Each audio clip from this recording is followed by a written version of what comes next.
नमस्कार, स्वागत है आपका डेली लाइन के न्यूज फाइल बुलेटिन में। इस बुलेटिन में हम आपको बताएंगे कि दिल्ली के मुख्यमंत्री अरविंद केजरीवाल को राहत देते हुए कोर्ट ने क्या शर्तें रखी हैं। इसके साथ ही आपको बताएंगे कि पश्चिम बंगाल में भाजपा नेताओं के खिलाफ मामला क्यों दर्ज हुआ और राष्ट्रीय महिला आयोग ने चुनाव आयोग को चिट्ठी क्यों लिखी है। साथ ही आपको जानकारी देंगे कि झारखंड के पूर्व सीएम हेमंत सोरेन के मामले में क्या कुछ हुआ। लेकिन उससे पहले नजर डालते हैं आज की हेडलाइंस पर। दिल्ली के मुख्यमंत्री अरविंद केजरीवाल को बड़ी राहत, केजरीवाल को सुप्रीम कोर्ट ने 1 जून तक दी अंतरिम जमानत। राष्ट्रीय महिला आयोग ने निर्वाचन आयोग को लिखा पत्र, प्रताड़ना की शिकायतें वापस लेने के लिए महिलाओं को डराने धमकाने के मामले में हस्तक्षेप करने का किया अनुरोध। झारखंड के पूर्व सीएम हेमंत सोरेन को सुप्रीम कोर्ट से नहीं मिली राहत, चुनाव प्रचार के लिए जेल से बाहर आना चाहते हैं सोरेन, 13 मई को अंतरिम जमानत पर अगली सुनवाई। नरेंद्र दाभोलकर हत्याकांड मामले में 11 साल बाद आया कोर्ट का फैसला, 2 आरोपियों को उम्र कैद की सजा। कांग्रेस नेता मणिशंकर अय्यर के पाकिस्तान वाले बयान पर भाजपा नेताओं ने किया पलटवार, यूपी के डिप्टी सीएम केशव प्रसाद मौर्य ने कहा हार की संभावना देखकर कांग्रेसी बौखला गए हैं। रुक करेंगे पहली खबर का। लोकसभा चुनाव के बीच आम आदमी पार्टी के मुखिया और दिल्ली के मुख्यमंत्री अरविंद केजरीवाल को सुप्रीम कोर्ट ने बड़ी राहत दी है।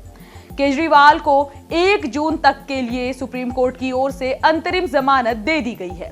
सुप्रीम कोर्ट ने शर्तें रखते हुए कहा कि केजरीवाल सीएम ऑफिस या सचिवालय नहीं जा सकेंगे, उन्हें कोर्ट की शर्त माननी होगी।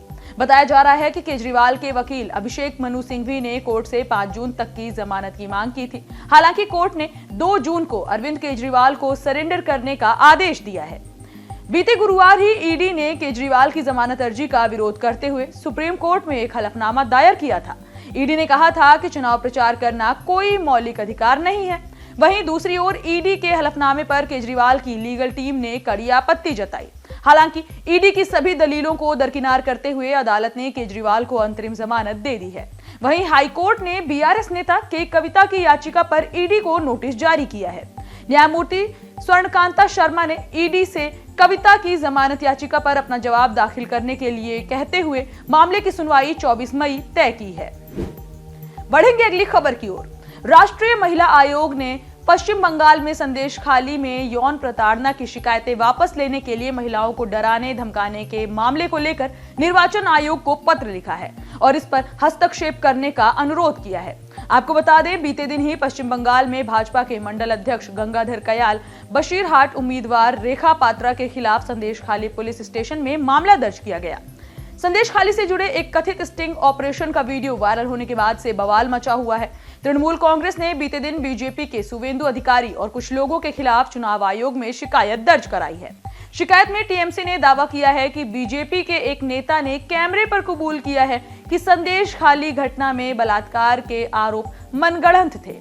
शिकायत उस वीडियो पर आधारित है जिसमें संदेशखाली से बीजेपी के मंडल अध्यक्ष गंगाधर कयाल होने का दावा करने वाला एक शख्स ये कहते हुए दिखाई दे रहा है कि विपक्ष के नेता सुवेंदु अधिकारी ने ही पूरे संदेशखाली कांड की साजिश रची थी। बढ़ेंगे अगली खबर की ओर। लोकसभा चुनाव के मद्देनजर आज जहां दिल्ली के सीएम को बड़ी राहत मिली, वहीं झारखंड के पूर्व सीएम हेमंत सोरेन को सुप्रीम कोर्ट से फिलहाल राहत मिलती नजर नहीं आ रही है। हेमंत सोरेन फिलहाल जेल में ही रहेंगे।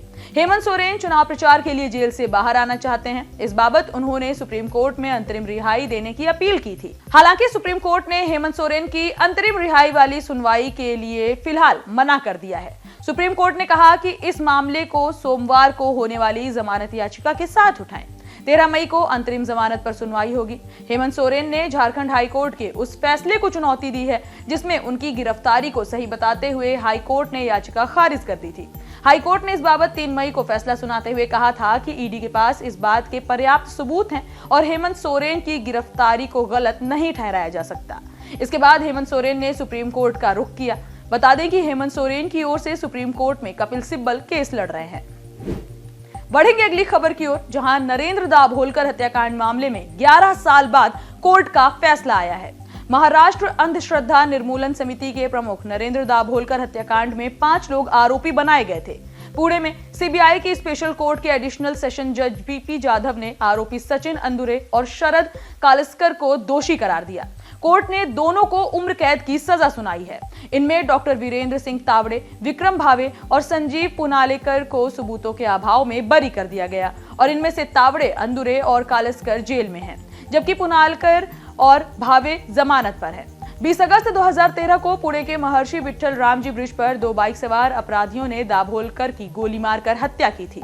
वीरेंद्र तावड़े को इस हत्याकांड का मास्टरमाइंड माना जाता रहा। दाभोलकर के बाद अगले 4 साल में 3 और ऐसी ही हत्याएं हुई। तीनों हत्याओं में शामिल अपराधी एक दूसरे से जुड़े हुए बताए गए थे। रुख करेंगे अगली खबर का।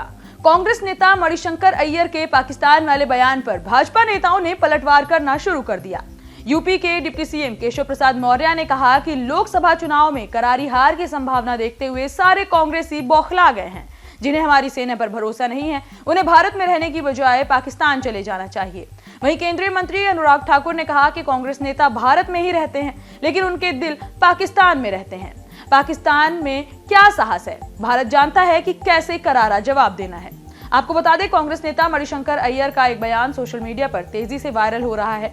इसमें वे भारत को पाकिस्तान के साथ बातचीत शुरू करने की सलाह देते हुए कह रहे हैं कि भारत को पाकिस्तान की इज्जत करनी चाहिए, क्योंकि पाकिस्तान के पास परमाणु बम है। अगर हम उनकी इज्जत नहीं करेंगे, बातचीत नहीं करेंगे, तो वे भारत के खिलाफ एटम बॉम्ब का इस्तेमाल करने के बारे में सोच सकते हैं। फिलहाल इस बुलेटिन में इतना ही। देश दुनिया से जुड़ी तमाम खबरों से अपडेटेड होने के लिए बने रहिए डेली लाइन के साथ। वीडियो को लाइक करें, शेयर करें और चैनल को सब्सक्राइब करना बिल्कुल ना भूलें।